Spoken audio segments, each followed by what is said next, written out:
Hey everyone, welcome back to another episode of Sounds Like a Drum, a Cadence independent media production. If you're new to the series, every Tuesday we release a brand new tutorial video focusing on providing actionable insights into the world of drum sounds and tuning. On today's episode, we're going to talk about drumhead choice for the toms specifically and get into a concept of using varied thicknesses of drumheads, all single ply, but for different sized toms.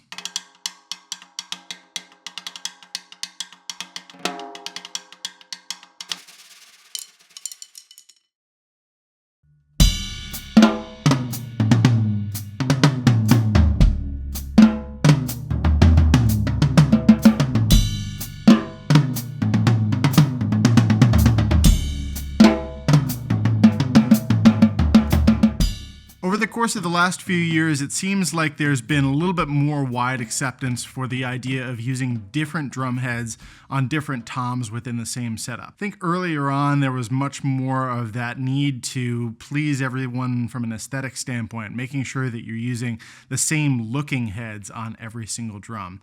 But as people opened up to things and started to experiment with more sounds, we started to see different heads being used on the floor tom, and then soon different heads used across the entire kit in certain situations. Thanks to our presenting sponsor, ProMark by D'Addario, for helping make this Tuesday tutorial series possible.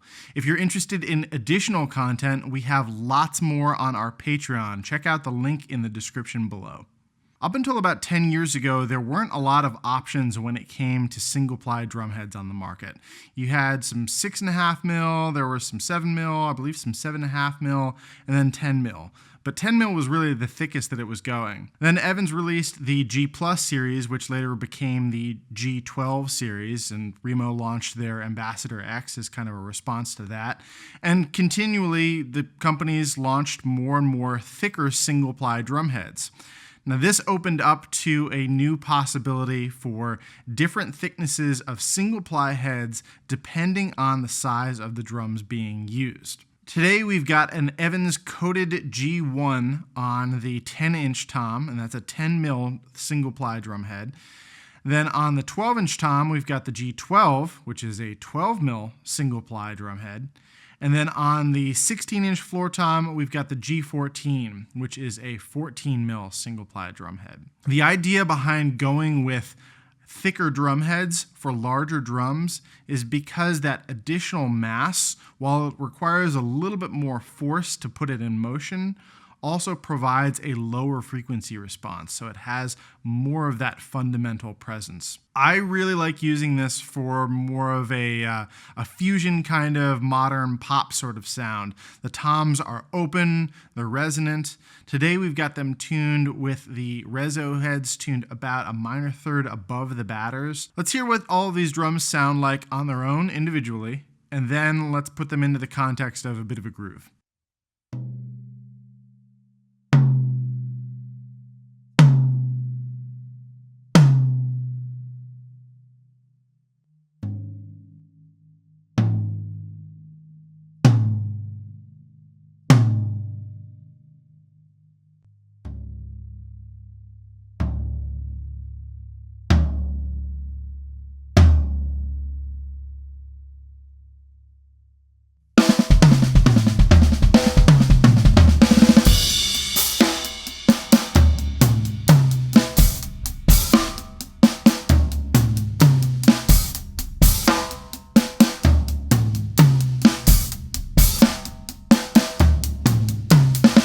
So as you can hear, despite the fact that they're different drum heads on different sized drums, it doesn't sound like they're disparate parts of a drum set. They all have a cohesive character. It doesn't sound like one's a coated drum head or one's a clear drum head or one's overly muffled in comparison to the others.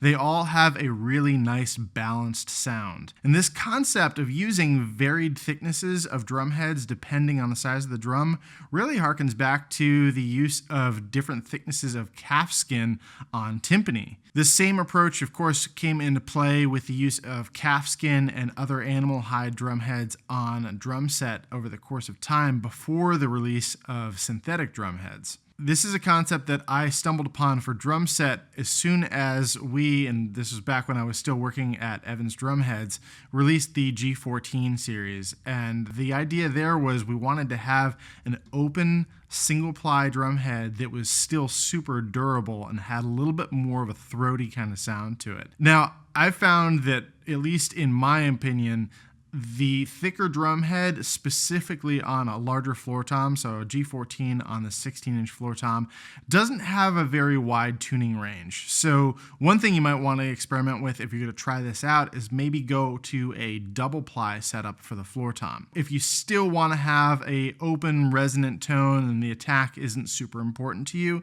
then the G14 might be exactly what you're looking for. There are versions of these drum heads available from all the different companies, so whether you choose to play Evans or Remo or Aquarian, definitely check out what the other offerings are out there. Don't feel like you have to be married to one option. One of the things I really like about using different thicknesses of drum heads across the set is they feel the same.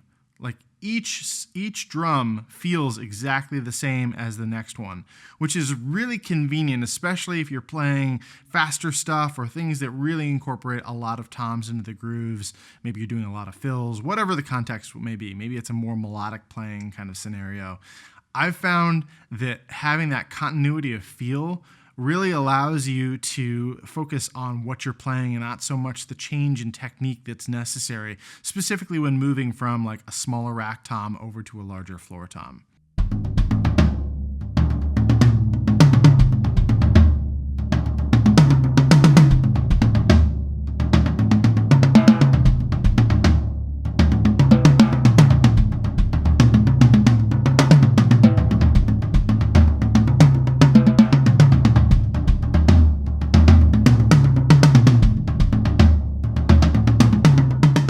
Another added benefit of going with all single ply drum heads, but the greater thickness on some of the larger drums, is that you have a lot more projection than you might normally get, especially if you're usually using something like double ply drum heads. Later on this week, we're going to have additional clips on our Patreon that'll break up individual mic setups, so you'll be able to hear how much projection we're getting out of the toms just from the C414 over my shoulder, and then also with the close mics. And you'll get to have extended versions of all the performances included in today, as well as some other stuff that didn't make it into today's episode. Now, what are the downsides of using all single ply drum heads like this?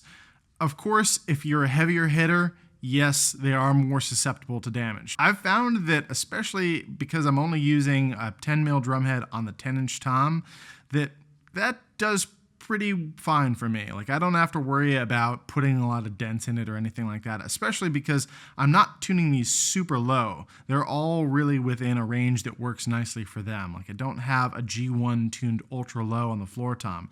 Now, that's an incredible benefit for this sort of thing, because you've got that thicker material, even still with a single ply, but on a larger drum. Usually you would have to tune that lower to get into the tonal space that you want to occupy, but that would also make it more susceptible to denting and that sort of thing, especially if you're using round tip drumsticks. I found that the G14 and the G12, going with 12mm and 14mm drum heads for larger drums like this, really does allow for greater durability, so you can lay into these things. You can really smack them hard, and I don't have to worry about putting dents into them. This approach is also a great way to try out a variety of drum heads. I think oftentimes people stray away from trying something that they're not used to simply because they imagine that they have to put an entire set of drum heads on the kit in order to test them out. But if you're, for example, usually playing 2-ply drum heads, maybe something with a little bit of a muffling ring around the outside, and you want to try out something that's a little bit more open and responsive in the single-ply world, this is a great way to kind of taste test each of the different options that are available. Of course, they're not necessarily going to perform the same as if you were using a back-to-back comparison on a 10-inch tom, for example, but it'll give you kind of an idea of what the tuning experience is like, what the range of durability is like, and of course the tuning range overall. I know everybody tends to be looking for a little bit more demonstration, so let's hear a little bit more from these heads.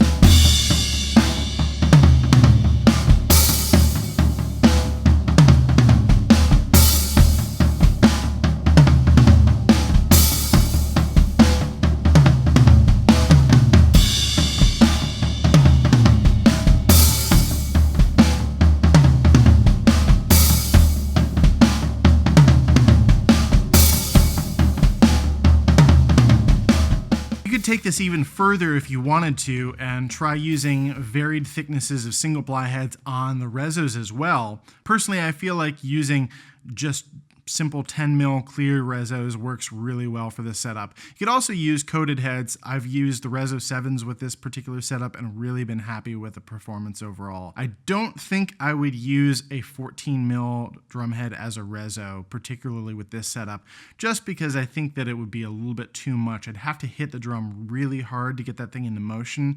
And I like the fact that these feel dynamic, they feel responsive. I feel like I can still pull a lot of sound out of even the floor tom with a 14 mil head on it, even at the softer dynamics. Now, one thing you could consider doing is using a 7 mil reso on the 10-inch tom, and then a 10 mil reso on the 12-inch tom, and a 12 mil reso on the 16 or 14, depending on whatever you have.